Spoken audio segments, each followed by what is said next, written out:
Hello, amigos, and welcome to another episode of Inside the Ropes with Coach Mario. Coach Mario, owner and head coach of Warriors Pride Boxing Academy here in Miami, Florida. How are you guys doing? I hope everybody's great. Enjoying the weekend. It's a long weekend, President's Day, but I work.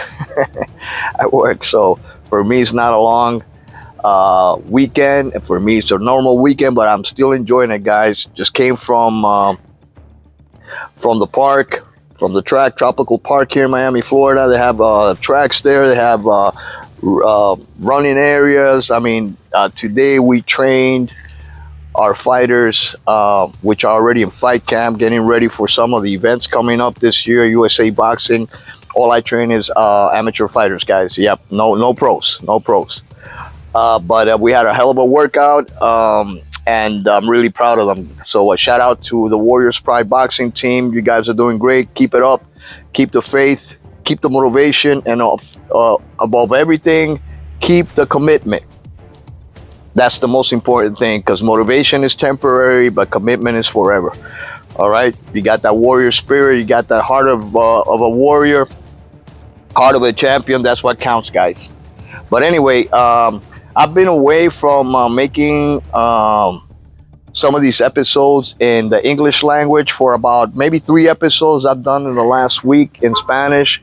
I was asked by some of my listeners and some of my YouTube subscribers, "Hey, Coach, how come you're not doing anything in Spanish?" Yes, Spanish is my first language. It's my native language. I was taught Spanish before ever learning English. I learned English when I came to Miami when I was a little kid. Maybe I lived here for maybe a year, and then we went back to Puerto Rico. I went to a private school there called San Antonio Abad. I don't know if some of you guys from Puerto Rico know which school this is on the east part of the island. It was actually a monastery back then, and it was an old boys school. And we had all types of sports, and it was all English except Spanish, all right? But anyway, that's how I perfected it a little bit more. I believe I'm fully bilingual, although you can still tell I have that Latino accent. I don't know if you guys can notice, but some people have told me, yeah, you sound Mexican. Okay, whatever that means. But anyway, guys, today what we're gonna do is gonna be a very brief episode about a question that's been circling my mind, all right? And I have a lot of Teofimo fanboys, and he's got a following, and you know who they are, and you know the YouTube creators who are really fanatical about Teofimo Lopez. It's like the same kind of mentality, the fanatic mentality that some of these Canelo fanboys have, all right? They're devoid of all type of logic, all right? And some of these Teofimo fanboys are the same way. And I'll tell you something that is a question that I can ask them, because Teofimo has made comments in the last month or so that are quite defy logic, all right? And he's all over the place, guys. This guy's got some issues. But anyway, the comments he's made, and I've actually addressed these in the past, is that Puerto Rican fighters are easy to beat, that he could beat Subriel Matias in 4 rounds. His dad came back and said, no, not 4 rounds, 2 rounds. In 2 rounds, you can knock Matias out. So I have a question for you guys. And this is dedicated to anybody that has, like they say in Spanish, dos dedos de frente, which means 2 fingers of forehead. That means you have a brain, in other words. So if your forehead is at least 2 inches or 2 inches long, or 2 inches in height, you'll be able to figure this one out, all right? If Puerto Rican fighters, like Teofimo says, if Subriel Matias, who is also Puerto Rican, is so easy to beat, then the question that I asked Teofimo, the question that I ask all his fanboys, why doesn't he fight Matias then? Matias got a belt, right? Matias is a champion. for the IBF. If Matias is so easy 4 rounds, man, then you shouldn't be afraid of taking a fight with him. However, you know that old saying, actions speak louder than words. The actions that Teofimo is displaying, you can judge Teofimo by his actions. And that's how I judge men. And that's how I judge humans. You can say all kinds of shit on the internet. You can say, oh, you don't know shit, or I know this, or I know that, or I can do this, or I can beat you up, and all this other crap that you hear on the internet. But, push comes to shove, you know who you are. As long as you know who you are as a human being, and you've been through obstacles and things that happen in your life and make you stronger, you don't have to engage into this type of petty debates with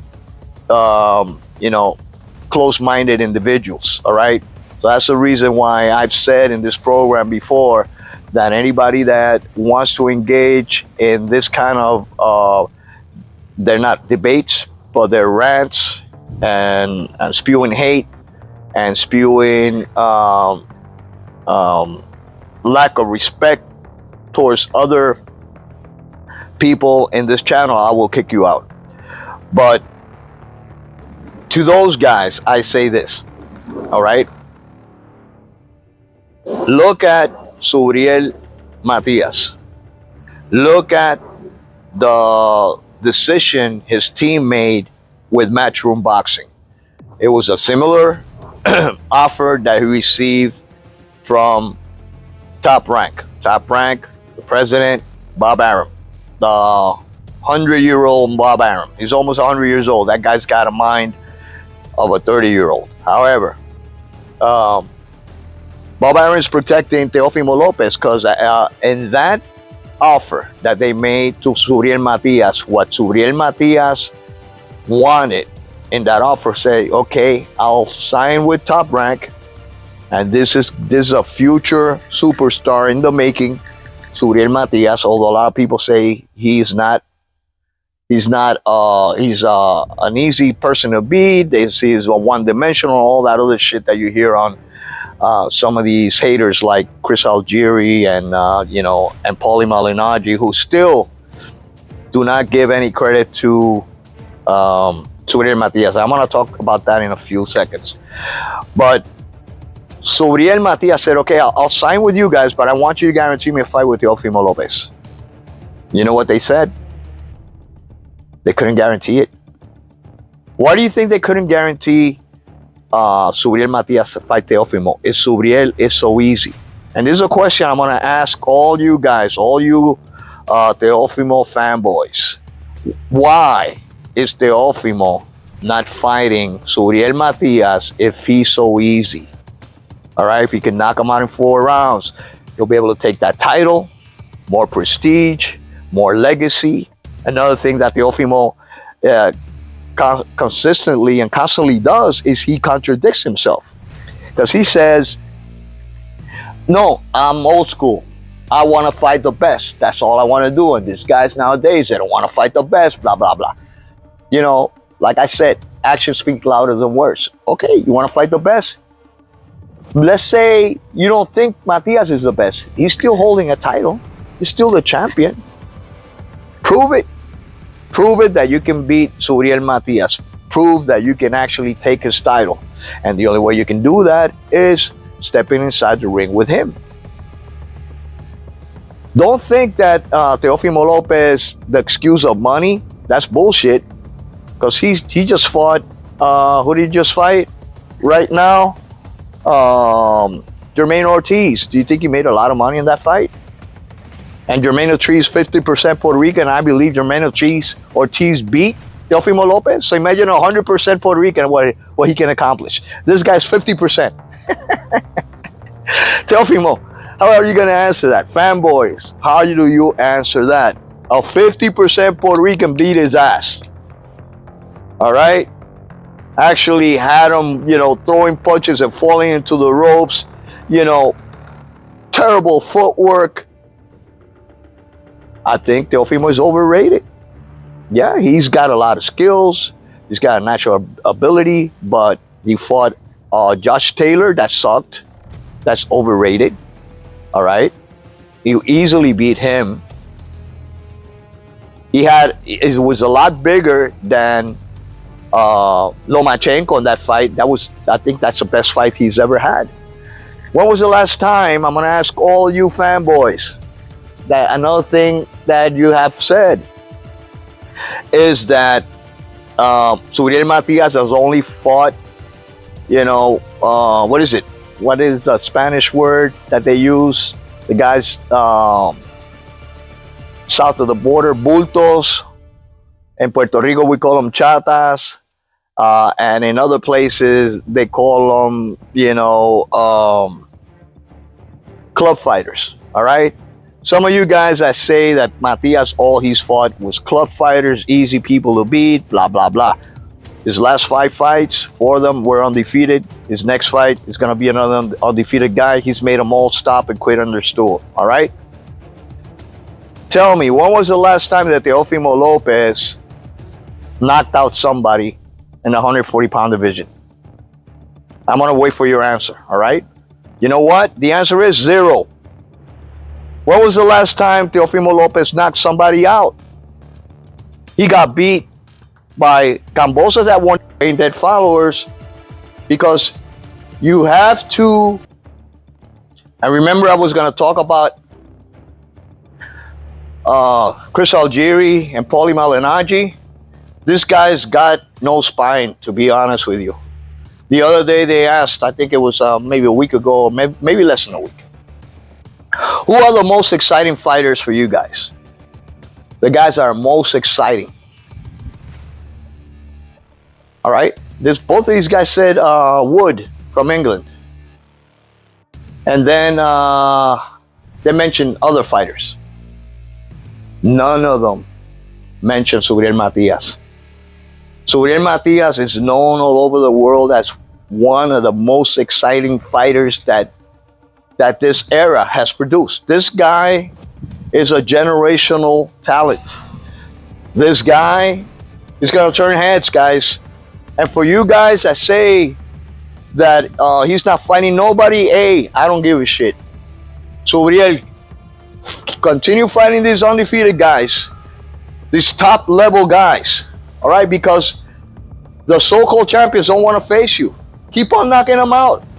And that's why I made a video, an episode, maybe a few months ago, about the similarities between the hard road, and the similarities of that road between Suriel Matias and Marvin Hagler. Nobody wanted to credit Marvin Hagler. They didn't even want to mention his nickname. The MCs of the fights, the commentators, they didn't want to call him Marvelous. You know how he had to earn that? He had to change his name legally, and he continued knocking people out. And that's what Matias has to continue to do. This new contract with Matchroom Boxing is going to help him do that. There's several fighters there, Hitchings, Battle, Regis Prograis, that he can face as part of this five fight deal. And then maybe get a good fight. Maybe get a good fight, a large fight, with Devin Haney or Teofimo Lopez. Eddie Hearns has been begging Teofimo Lopez to accept a fight with Suriel Matias. Do you think Teofimo Lopez is going to make more money, or made more money fighting Jermaine Ortiz than the money he would make with Suriel Matias? Especially if he fights in Madison Square Garden. You know how many Puerto Ricans live in New York? You know how big this guy's getting worldwide? Not only Puerto Rican fans, guys. All right, Teofimo Lopez only has the Honduran fans, maybe 1 or 2 other fans from the States that don't have much knowledge about boxing. And Chris Algieri continues to say, no, Teofimo will beat Suriel Matias. Devin Haney will beat Suriel Matias. You know why they're like that? Because these people are envious. because they know the quality of the Puerto Rican fighter. They have never achieved anything like some of these Puerto Rican fighters have achieved. And that's something that you can tell in their face when somebody mentions Subriel Matias. Look at their facial expressions. All right, it's like hate, it's like envy, and you can tell that by their body language. All right, but so Matias, El Orgullo Matenillo, continue knocking them out, man. Continue making them quit. Because it's going to come to a point that all of those detractors are going to have to, eat their own words and actually say, you know what, I was wrong. And you have to be a man to admit when you're wrong. And I'm going to be a man to say, admit if I'm wrong, if Subriel Matias doesn't pan out like I think he will. Like I think he was going to be what he is today, become a champion of the world a couple of years ago. I said it. And a lot of people say, no, he's not going to make it, blah, blah, blah. Well, there he is, guys. He's a world champion. And everybody's running from him. So, anyway, guys, remember, like, share, subscribe. Let me know what questions you have. And to all those fanboys out there that have dos dedos de frente, 2 fingers of forehead, translation to English, that are not brain dead, answer that question. If Subriel Matias and Puerto Rican fighters are so easy, number one, why didn't you beat Jermaine Ortiz, who's 50% Puerto Rican, and how come you won't fight Subriel Matias? All right? How come Top Rank didn't guarantee that fight? Bob Arum protecting you. Continue running, buddy. Continue running. Everybody knows the truth. Anyway, this is all for now. Coach Mario, owner, head coach of Warriors Pride Boxing Academy. 9 years in a row, best boxing academy in Miami, Florida.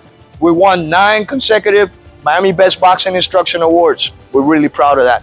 But anyway, guys, until next time, this is Coach Mario saying hasta la vista. God bless you all and peace.